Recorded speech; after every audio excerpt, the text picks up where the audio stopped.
இந்த பதிவு பார்க்க போகிற அத்தனை அன்பர்களுக்கும் அடியார்களுக்கும் அடியனுடைய பணிவான வணக்கங்களை தெரிவிச்சுக்கிறேன். அன்பினை பெருவாயாற்றில் அதர்மங்கள் அனைத்தும் நீங்கி துன்பமும் தவிர்ந்து போகும் துயரம் இங்கு உண்டோ சொல்வாய். இந்த பதிவில் நம்ம பார்க்க போகிறது ஒரு அரப்பளீஸ்வர சதக பாடலில் வரக்கூடிய ஒரு கதை பார்க்க போகிறோம். இப்போது முந்தின பதிவில் நான் ஒரு பாடல் போட்டிருந்தேன். அந்த பாடலில் என்ன சொல்கிறாரு அப்படின்னா, ஒரு அது திருமால் அற்ற பழத்தை ஒட்ட வைத்தார் அப்படின்னு சொல்லி ஒரு வரி வருது அந்த பதிவில், அந்த பாடலில். நம்ம இந்த பாடல் பார்க்குறப்போ கேட்குறப்போ நமக்கு அந்த வித்தியாசமாக இருக்கும். அற்ற பழத்தை எப்படி ஒட்ட வைக்க முடியும், பறித்த பழத்தை ஒட்ட வைக்க முடியுமா அப்படின்னு சொல்லி நம்ம நினைப்போம். ஆனால் திருமால் அதை பண்ணியிருக்காரு. எப்படி பண்ணார் அப்படின்றத ஒரு கதையாக பார்க்கலாம். நம்ம இந்த பாடலுக்கு விளக்கம் சொல்கிறப்போ இதை சொல்லலை. எப்படியும் அது நீண்டு போயிடும், ஒரு மாதிரி இருக்கும். இந்த பாடல் விளக்கமும் கதையும் கொஞ்சம் தனித்தனியாக இருக்கட்டுமே, ஒரு சின்ன ஆசை. இந்த கதை நல்லா இருக்கும், அழகாக இருக்கும். அதனால் இதை தனியாக சொல்லிடலாம் அப்படின்னு அந்த பாடல் விளக்கத்தில் இதை சேர்க்கலை. அந்த வரிகளை மட்டும் நம்ம சொல்லிட்டு போயிட்டோம். இப்போது அந்த கதையை பார்க்கலாம். பாரத கதை நடக்குது. இது வியாசர் முதல்ல எழுதுகிறாரு.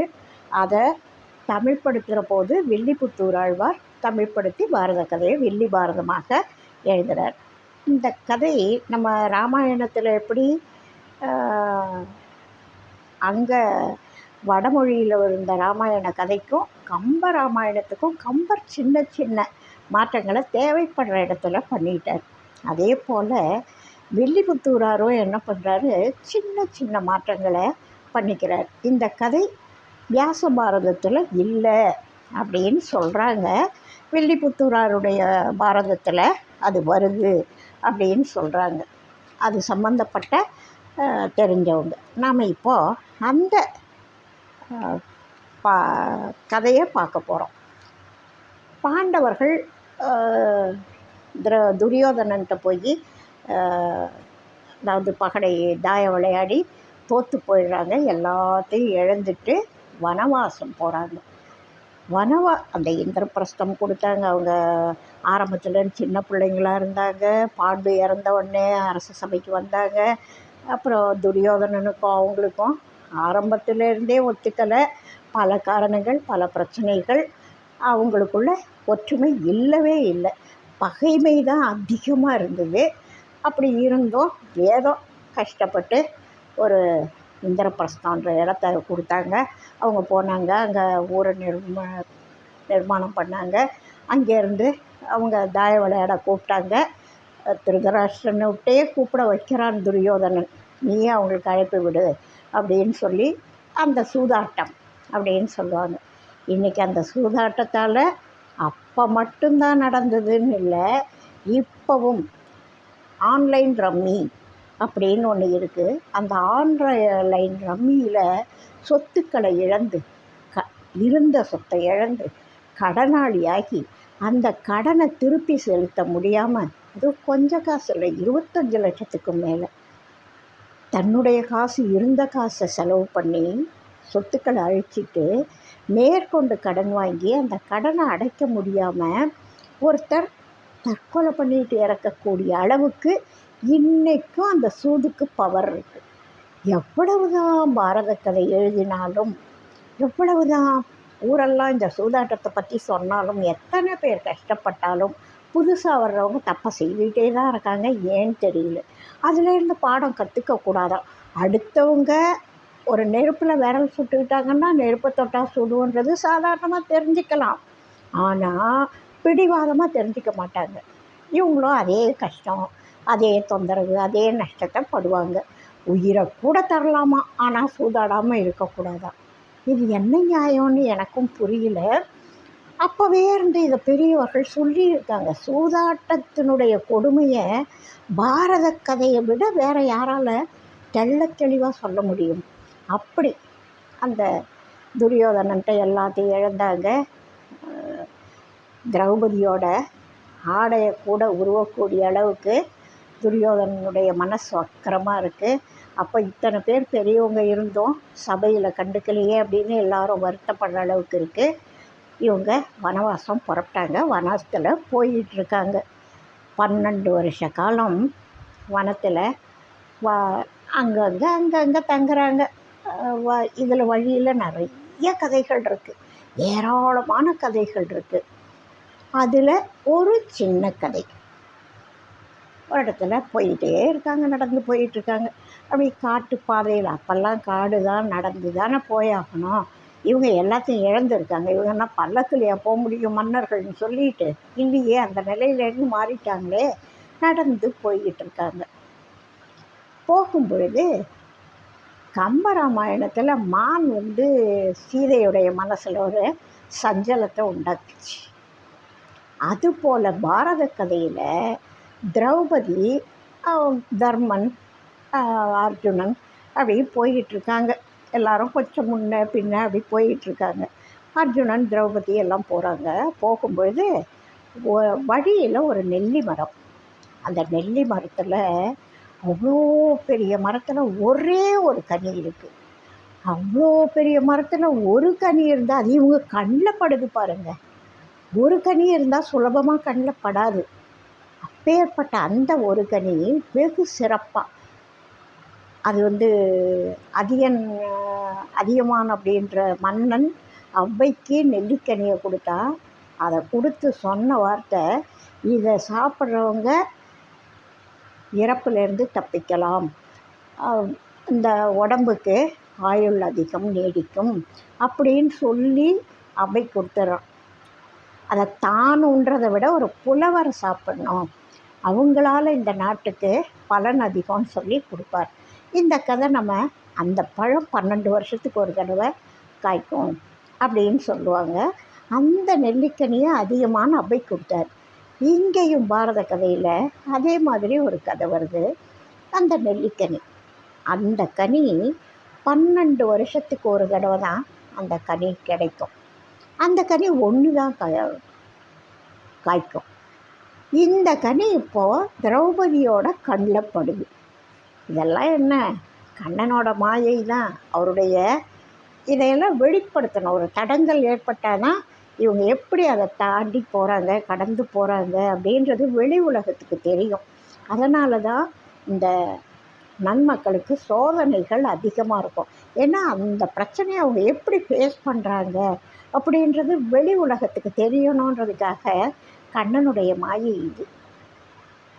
அந்த கனி கண்ணில் பட்டோடனே சீதை மானை கேட்ட மாதிரி திரௌபதி என்ன கேட்குறா அர்ஜுனன்ட்ட, ஆஹா, ஒரு நெல்லிக்கனி இருக்குது, எனக்கு அதை பறித்து தெரியா அப்படின்னா அர்ஜுனன்ட்ட கேட்குறாங்க.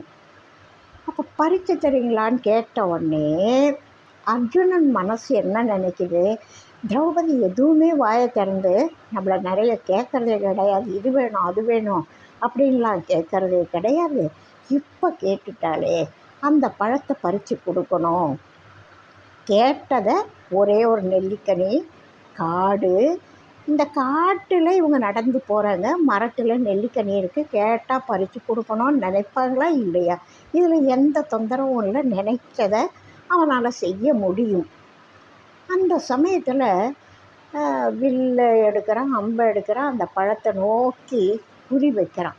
அப்போ ஒரு அசரீரி கேட்குது, அப்பா இந்த பழத்தை பறிக்காத, இது வேணுன்றதுக்காக ஒரு முனிவர் தவம் பண்ணிகிட்ருக்காரு, அதனால் இந்த பழத்தை நீ பறிக்காத அப்படின்னு குரல் கேட்குது.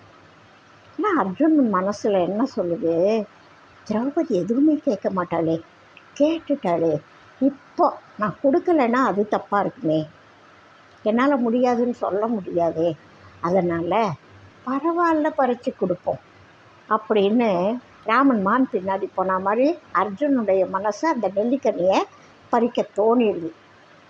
எடுத்தார், அம்பை விட்டார். நெல்லிக்கனி அர்ஜுனன் அம்பு விட்ட உடனே அவன் குறி தப்பாதுன்றது எல்லாருக்குமே தெரியும். கரெக்டாக நெல்லிக்கனி வந்து விழுந்தது. ஆனால் நல்ல வேளை அது தரையில் விழலை. தரையில் விழாமல் எங்கேயோ ஒரு புதரில் செடியில் ஒட்டிகிட்ருக்கு. தரையில் விழலை, மரத்தை விட்டு வந்தாச்சு. இந்த பழம் மரத்தை விட்டு இறங்கின உடனே அந்த தவம் பண்ணிகிட்டு இருந்த முனிவர் விழிப்பு நிலை அடைகிறார். அப்போ அவர் கேட்குறார், ஐயோ, இந்த கனியை அடையிறதுக்காக நான் 12 வருஷமாக இங்கே தவம் பண்ணிகிட்ருக்கேன். இந்த கனியை சாப்பிட்டு எனக்கு பல சக்தி கிடைக்கும் அப்படின்றதுக்காக நான் இந்த கனிக்காக காத்துட்ருக்கேனே, வேறு எதுவும் சாப்பிடாம, இந்த கனியை சாப்பிட்றதுக்காக வேறு எதையும் சாப்பிடாம நான் ரொம்ப தவம் பண்ணிகிட்ருக்கேன் இந்த கனிக்காக, இப்படி பண்ணிட்டீங்களே அப்படின்னு கேட்குறார். இதுக்குள்ளேயே நடந்து வந்துட்டு இருந்தவங்களாம் எல்லோரும் கிட்டக்க வந்துட்டாங்க.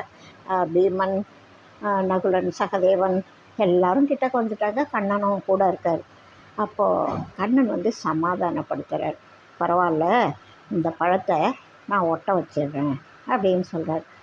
அப்போ அவருக்கு முனிவருக்கு கொஞ்சம் நிம்மதியாக இருக்குது. கண்ணன் சொல்கிறாருன்னா செய்துடுவார் அப்படின்னு கொஞ்சம் நம்பிக்கை வருது. அவர் கொஞ்சம் கஷ்டத்தை குறைச்சிக்கிறார். இப்போ எதிர்பார்க்குறாரு, என்ன நடக்குது அப்படின்னு எதிர்பார்க்குறாரு. கண்ணன் சொல்கிறாரு, தர்மன் இங்கே வா அப்படின்னு கூப்பிட்டார். தர்மனை கூப்பிட்டார். யுதிஷ்டன் கூப்பிட்டு, அப்பா, இந்த பழம் நியாயப்படி அந்த முனிவருக்கு சேரணும், அவர் தான் அதுக்காக காத்துட்ருக்காரு. இப்போது அர்ஜுனன் என்ன பண்ணால், திரௌபதி கேட்டான்றதுக்காக பழத்தை மேலேருந்து பறிச்சாச்சு, மரத்தை விட்டு இறங்கிடுது. ஆனால் நியாய தர்மம்னு ஒன்று இருக்குல்ல, போனால் போது நம்ம முனிவருக்காக இந்த பழத்தை திரும்பவும் மரத்தில் ஒட்டிடலாம் அப்படின்றார். அப்போ எல்லாருக்கும் ஆச்சரியமாக இருக்குது, பறித்த பழம் திரும்ப மரத்தில் ஒட்டுமா அப்படின்னு.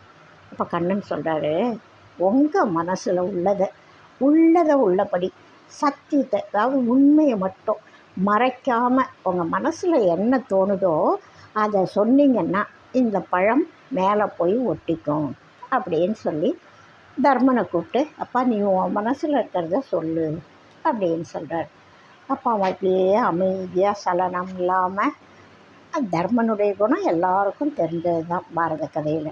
அவன் சொல்கிறான், ஞானம்தான் என்னோடய அப்பா, உண்மை சத்தியம் இருக்குல்ல அதுதான் என்னோடய அம்மா, தயைனா கருணை அது இருக்குல்ல, அந்த தயை அதுதான் என்னோடய தோழன், ஃப்ரெண்டு. அதாவது சாந்தி, அமைதி அப்படின்னு சொல்லுவோம்ல, அந்த அமைதி சாந்தி அதுதான் என்னோட மனைவி, தர்மம் என்னோட சகோதரன். இதுதான் நான் மனசில் நினைக்கிறேன். இதையெல்லாம் உறவுகளாக வச்சுக்கிட்டு நான் வாழ்ந்துகிட்ருக்கேன். யார் அப்பா, யார் ஞானம். அம்மாவாக யாரை நினைக்கிறேன், உண்மையை நினைக்கிறேன். என்னோடய தோழனாக யாரை நினைக்கிறேன், தயையை நினைக்கிறேன். என்னோடய மனைவி, உண்மையான துணைவி மனைவி யாருன்னு நினைக்கிறேன், சாந்தி, அமைதி. எதுக்கும் ஆர்ப்பாட்டம் இல்லாமல், அலட்டல் இல்லாமல், சாந்தியாக அமைதியாக, எல்லாம் நன்மைக்கு. அந்த மாதிரி சாந்தி தான் என்னோடய மனைவின்னு நான் நினைக்கிறேன்.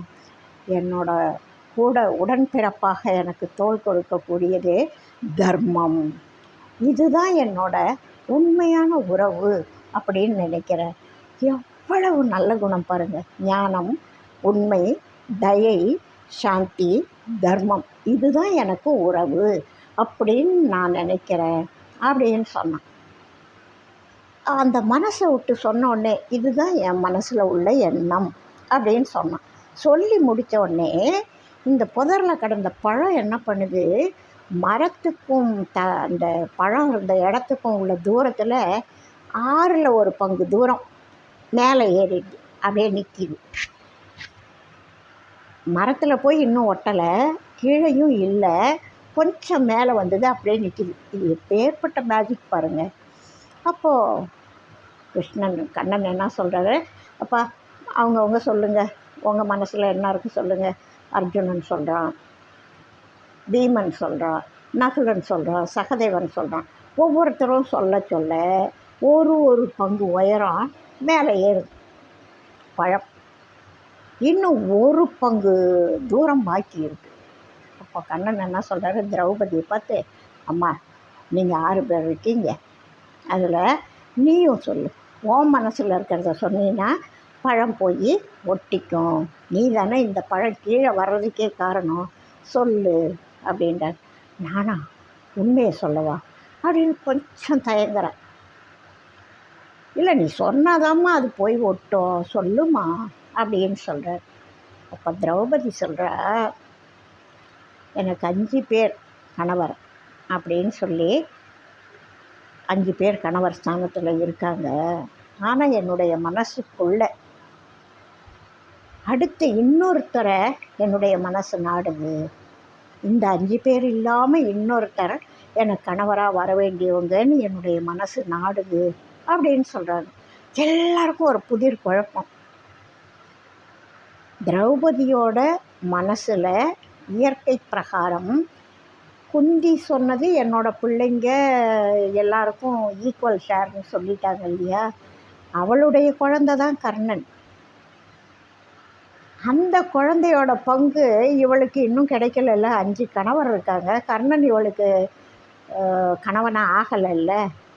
எது கிடைக்கலையோ அதை மனசு நாடுது அப்படின்னு இவளுடைய மனசுக்குள்ளே தோன்றத சொல்லிட்டா. இது கண்ணனுக்கு இந்த ரகசியம் தெரியும், ஆனால் இந்த 5 பேருக்கும் தெரியாதில்ல. கர்ணன் தன்னோட சகோதரன்ற உண்மை இவங்களுக்கெல்லாம் தெரியாது, ஆனால் கண்ணனுக்கு தெரியும். அப்போ அவர் ஆஹா எங்கேருந்து எப்படி உண்மை வருது பார் அப்படின்னு மனசுக்குள்ளே நினச்சிக்கிறார்.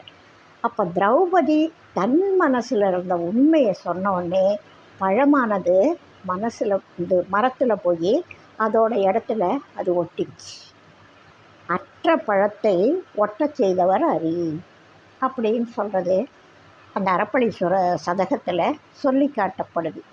இப்போது அந்த மரத்தில் பழம் ஒட்டின உடனே திரௌபதி என்ன பண்ணுறா, கண்ணன்கிட்ட போய் நைஸாக கேட்குறா, ஆமாம் கண்ணா, நீ எல்லாரையும் சொல்ல சொன்னல, அவங்கள சொல்லுன்னு இவங்களுக்கு சொல்லுன்னு எல்லாரையும் சொல்ல சொன்னல, உண்மையாக சொல்லு, ஓம் மனசில் என்ன இருக்குது, நீ என்ன நினைக்கிற சொல்ல அப்படின்னு கேட்குறா. அப்போ அதுக்கு அவர் என்ன சொல்கிறாரு, அம்மா தாயே, என்னால் நிறைய விஷயத்த கண்டுபிடிக்க முடியும், ஆனால் இந்த பெண்கள் இருக்காங்கல்ல அவங்க என்னதான் நினைக்கிறாங்கன்றத அவ்வளவு சுலபமாக கண்டுபிடிக்க முடியல என்னால் கூட அப்படின்னு சொல்லி கண்ணன் சொல்கிறார். இந்த கதையை நான் சின்ன வயசில் கேட்டிருக்கேன், துல்லியமாக கரெக்டாக ஞாபகம் இருக்கிற அளவுக்கு எனக்கு தெரியாது. அப்பா நிறைய கதைகள் சொல்லுவாங்க. சின்னதாக இந்த விசேஷ நாட்கள் வரும்பொழுது கண்விழிப்பு, ஏகாதசி, சிவராத்திரி அது மாதிரி வர்றப்போ எங்கள் குடும்பத்தில் ஏகாதசிக்கும் கண்ணு முழிப்போம், சிவராத்திரிக்கும் கண்ணு முழிப்போம். அது மாதிரி கண் விழித்து உட்கார்ந்துருக்கிற சமயத்தில் நிறைய நாட்களில் அருட்பாடல்களை படிக்க சொல்லுவாங்க. ஒவ்வொரு கதையை சொல்லி அதை எங்களுக்கு சொல்லுவாங்க. இது இப்படி அப்படின்னு சொல்லுவாங்க. அதுபோல் சொல்லும் பொழுது இந்த கதைகளை சொல்லியிருக்கார். ஆனால் அப்போ எனக்கு சொன்னது சின்ன வயசில் அவ்வளவு தெளிவாக இல்லை. ஆனால் நான் சமீபத்தில் ஒரு வைணவ அடியார், திருமாலடியார் பிரசங்கி, அவர் ஏராளமான நூல்களை படித்து ஒவ்வொரு வைணவ மாநாட்டிலையும் அவருக்கு சந்தர்ப்பம் கிடைக்கிறப்பெல்லாம் அவர் பிரசங்கம் பண்ணக்கூடியவர். அவருடைய பிரசங்கம் கேட்டு, அவருடைய பேச்சை கேட்டு இந்த கதையை புதுசாக நான் ரெனியூவல் பண்ணிக்கிட்டேன். அதாவது சின்ன வயசில் கேட்டது எனக்கு உண்மையாக சொல்லப்போனால் ஞாபகத்தில் நிற்கலை. இப்போது தெரிஞ்சுக்கிட்ட பிறகு இந்த கதையை எல்லாருக்கும் சொல்லணும். ஏன்னா இது ரொம்ப அருமையான கதை. இது அவ்வளவு சுலபமாக எல்லாருக்கும் தெரியாது. நிறைய பேர் ராமாயணம், கம்பராமாயணத்தை பற்றி பல ஊரில் பல மீட்டிங்கில் பேசுகிறது எல்லாருக்கும் சகஜம். அதே மாதிரி அந்த கருத்தை அற்ற பழத்தை ஒட்ட வைத்த ஹரி பிரம்மன் அப்படின்னு சொல்லி அரப்பளீஸ்வர சதகத்தில் அண்ணாமலை கவிராயர் பாடிய பாடல் முந்தின பதிவில் போட்டோம். அந்த கதையை சொல்லணும் அப்படின்னு தோணுச்சு. இந்த கதை உங்களுக்கு பிடிச்சிருந்தா நல்லாயிருக்கும். இந்த சின்ன சின்ன கதைகள் நல்ல நியாயத்தையும் நீதியையும் நமக்கு சொல்லித்தரக்கூடிய ஒரு கதை. இதில் எவ்வளவு ஓப்பனாக எல்லாரும் தன் மனசில் இருக்கிறத சொன்னாங்க. உண்மைக்கு என்ன மரியாதை, பறித்த பழத்தை திரும்ப ஒட்ட வைக்கிறதுன்றது சாத்தியமான விஷயமா? அப்படி யாராலையும் முடியாத விஷயத்தை கூட கண்ணன் பண்ணி வைக்கிறாரு. என்ன வழியால் பண்ணி வைக்கிறார்? அவங்கவுங்க மனசில் இருக்கிற உண்மைகளை வெளிக்கொண்டு வரும் மூலமாக பண்ணி வைக்கிறார். சூதாட்டத்தில் தோற்றாலும் அவங்கெல்லாம் தன்னுடைய நிலையிலிருந்து தெரியலை இல்லையா? ஆற்று பெருக்கற்று அடிசுடும் மண்ணாலும் ஊற்று பெருக்கால் விலகூட்டும். ஏற்றவர்க்கு துன்பமே வந்தால் கூட அவங்க எப்போவுமே தன்னுடைய நிலையிலேருந்து மாற மாட்டாங்க. அதுபோல் இவங்க யாரும் தன்னுடைய நிலையிலேருந்து மாறாமல் அவங்க அப்படியே இருக்காங்க. கண்ணன் துணை இருக்கிறப்போ இவங்க இப்படி இருந்ததில் என்ன அதிசயம் இருக்குது? கண்ணன் கூடவே இருக்கார். நம்ம கூடவும் கண்ணன் கூடவே இருந்து தட்டி கொட்டி கூட்டிக்கிட்டு போனால் எல்லாரும் நல்லவங்களாயிடுவோம். கண்ணனை உள்ளே வச்சா எல்லாரும் நல்லவங்க தான் அப்படின்றது நம்ம கூடவே அவர் இருக்கிறதாக, நம்ம கூட அவர் பேசுகிறதாக, நம்மளை நியாயப்படுத்தி நம்மளை கேள்வி கேட்டு இது சரியா, ஏன் இப்படி பண்ணு அப்படின்னு நமக்கு சொல்லி கொடுத்தாருன்னா நிச்சயமாக நாம் கூட நல்லவங்க தான். நம்ம மனசுக்குள்ளே நிறுத்துறவங்களை நிறுத்தி அவங்களுடைய சப்போர்ட்டோடு நம்ம நியாய தர்மத்திலேருந்து ஒழுக்கமான வாழ்க்கை, அற வாழ்க்கை வாழ்ந்தோன்னா கூடவே இருப்பாங்க, நம்மளை வழி நடத்துவாங்க அப்படின்றத நாம் கூட தெரிஞ்சுக்கணும். இந்த கதை சும்மா வெறும் கதை இல்லை. பாரதமோ ராமாயணமோ பெரிய பெரிய நீதி நூல்களோ ஞான நூல்களோ எழுந்தது பார்க்குறதுக்கு கதை மாதிரி தெரியலாம். நமக்கு இந்த பாடம் புகட்டுறதுக்காகத்தான் இதெல்லாம் சொல்லப்பட்டிருக்கு. எந்த நிலையிலையும் நம்ம நியாயம் தர்மம் இதிலேருந்து விலகிடக்கூடாது அப்படின்றதுக்காக இந்த கதை சொல்லியிருக்காங்க. ஆனால் சூதாட்டத்தை ஏன் மக்கள், இந்த சூது போதைப் பொருட்களுக்கு அடிமையாகிறது, இதையெல்லாம் ஏன் மக்கள் விரும்புகிறாங்கன்றதே புரியல.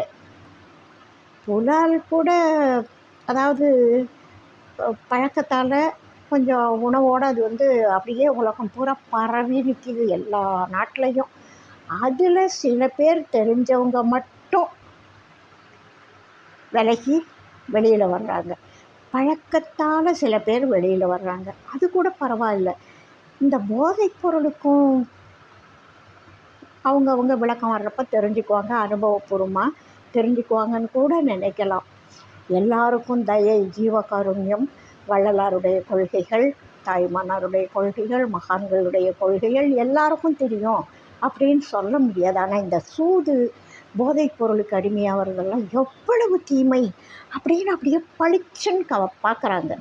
இவங்க போதையில் இல்லாத போது, இவங்க சூதாடாத போது இன்னொருத்தர் சூதாடினாங்க, அவங்க ஆபத்தில் சிக்கிட்டாங்க. இன்னொருத்தர் போதையில் இருக்கிறப்போ அவங்க எவ்வளவு அசிங்கப்படுறாங்க அப்படின்லாம் பார்த்தும் அதில் தலையிடுறாங்க அப்படின்றது வேதனைக்குரிய ஒரு விஷயமாக நான் நினைக்கிறேன்.